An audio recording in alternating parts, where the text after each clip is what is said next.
Hi students, today the topic of discussion is pollution control in process industry from the subject environmental health and safety. It comes under module 6, and in this lecture session I will be discussing the pollution control methods used in the cement industry.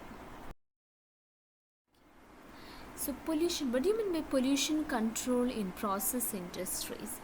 So process industries means where industries which are manufacturing petroleum products or cement or textile industries, etc. So these industries give rise to various pollutions including air, water pollution. So pollution control is the process of reducing or eliminating the release of pollutants into the environment. So various environmental agencies puts various standards to reduce the air, water and land pollution limits. So students, let's see the different industries, process industries that contribute to pollution. So we know that energy production industries, that is coal based industries, where burning of coal is there, give rise to flue gas emission, which includes carbon dioxide, carbon monoxide, nitrous oxide, etc. Again, petroleum industries, cement industries, organic and inorganic chemical industries, pulp and paper industry, textile industry, iron and steel industries are the major industries contributing to pollution.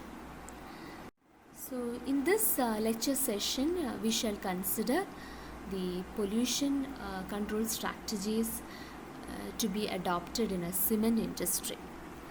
So in the case of cement industry, it involves activities like mining, crushing, drilling, grinding of materials which may produce fine silica dust.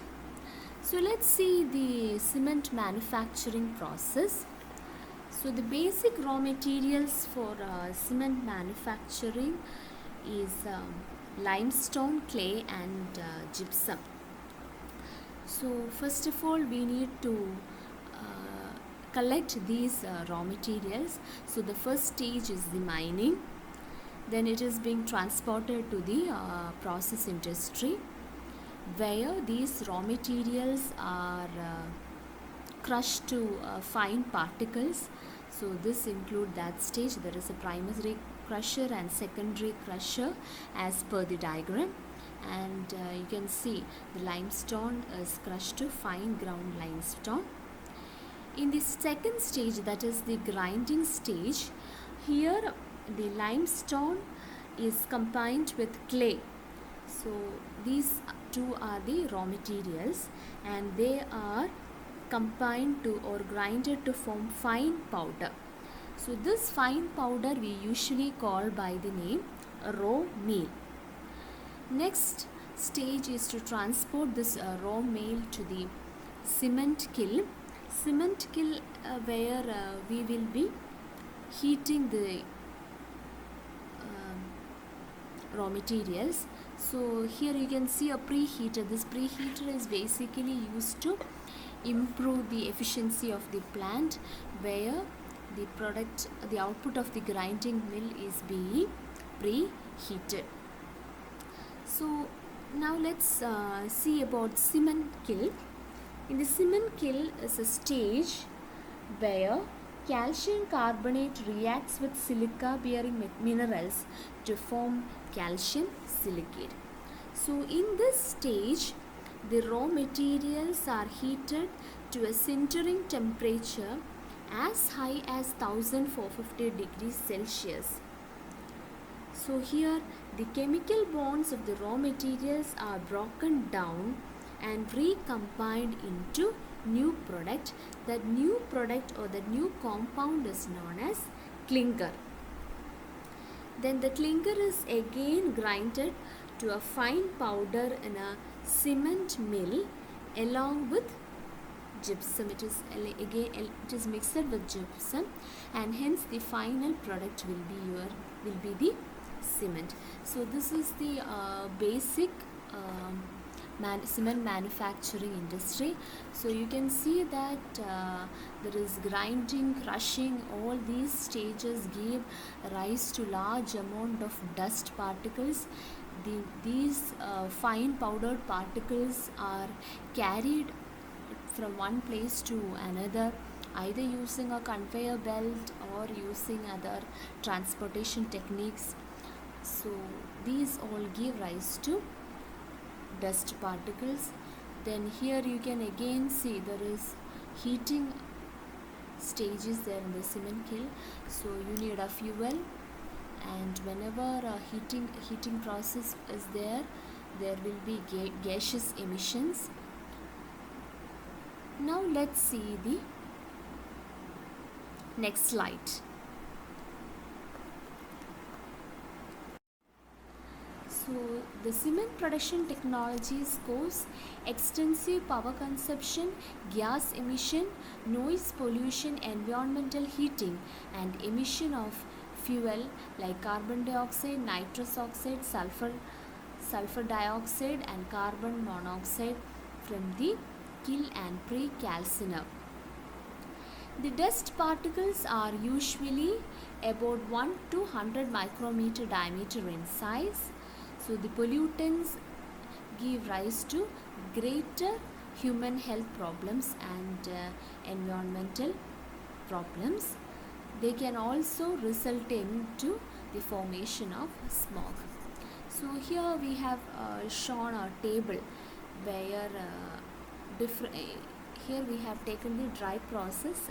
Cement process can be either dry or wet process. Here I have shown the table of dry process. You can see the various stages, the process inputs, the process outputs, and all these stages give rise to different pollution parameters. Like in the crushing stage you have got dust as the raw materials, which cause air pollution. Again, the mixing of the limestone and the clay, here also dust particles are there. Then in the grinding section it will give rise to noise pollution as well as dust. In the kiln you have bypass kiln dust, which cause air pollution, etc. So packaging machine you have got the cement dust. Then in the chimney you have got various exhaust gases which give rise to air pollution. Now let's see the various pollution control strategies in cement industries. We know that after discussing the various stages of cement manufacturing, we know that large amount of dust particles is generated in the crushing, grinding sections of the industry. So these dust particles need to be reduced, especially when you are transporting these fine particles, powdered particles through the conveyor belts. Also there is production of large amount of dust particles. So the dust emission pathways can be minimized by frequently spraying water, oil or other materials.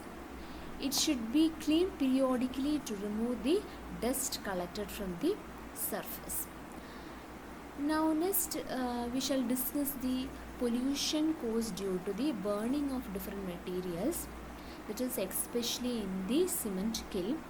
So in order to reduce the emission of nitrous oxide, we can reduce the flame temperature, use of fuel, and the formation of reducing atmosphere zones in the cement kiln will lead to reduction of nitrous oxide. Also, optimal techniques can be used in the process control, which can reduce the nitrous oxide up to 30%. If you decrease the volatility at lower flame and combustion temperatures, then you can reduce the sulfur dioxide emission. In cement kiln, by using electrostatic precipitators, we can reduce the particle emission. Then certain fuels and raw materials may have high level of sulfur, nitrogen and heavy metals or even organic compounds, which can lead to the emission of nitrous oxide, sulfur dioxide, etc.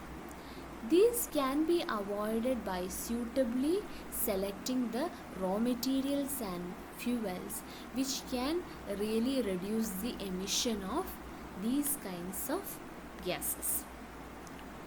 The physical state of fuels also affect the generation of nitrous oxide. That means if you are using liquid fuels, then it can be easily controlled, and generation of nitrous oxide will be lower compared to the usage of solid fuels. Then reduction in clinker reduces energy consumption and generation of atmospheric emission.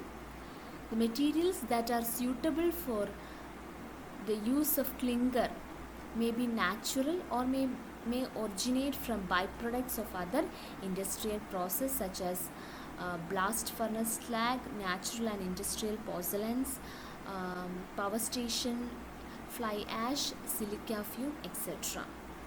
So these are the different techniques which can be adopted in the cement industries to reduce the dust particle emission as well as the gaseous emissions. Hope this lecture session was helpful to students.